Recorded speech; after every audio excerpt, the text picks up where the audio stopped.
आपके बेटी बहन पे कोई अगर टारगेट करके गाना गाए तो आपको समझ में आएगा? आता है ना? तो जो गाता है उस पे गाइए, जो करता है उसके लिए करिए। सुधर जाइए आप लोग। कुछ लोग फैमिली को टारगेट मत करो। अगर बम में दम है ना तो मेरे को हराओ। पैसा दे के व्यू भगावा काम करो, चाची के बाची के अपन कह जवन तारा कहे के बा सपोर्ट करम। काहे कि बात बहुत बड़ा होके वाला बा, बहुत बड़ा होई भैया के सोचले ना होई उ हम करब। अब की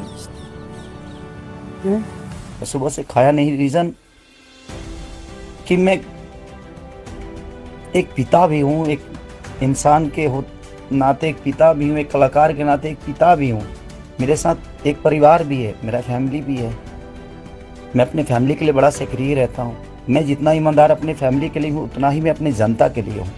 उनके लिए हमेशा मैं अपने परिवार तक को टाइम नहीं देता, अपने बच्चों तक को टाइम नहीं देता, सिर्फ इसलिए ताकि मेरा भगवान मेरे से गुस्सा ना हो जाए, वो लोग नाराज़ ना हो जाए, मैं उनके टाइम से मनोरंजन नहीं करा पाए। इसलिए मैं अपनी फैमिली को टाइम नहीं देता। टाइम मिलता है तो कोशिश करता हूँ उनको शूटिंग पे लेके आऊँ, उनको जहाँ जाता हूँ कोशिश करता हूँ लेके जाने के लिए।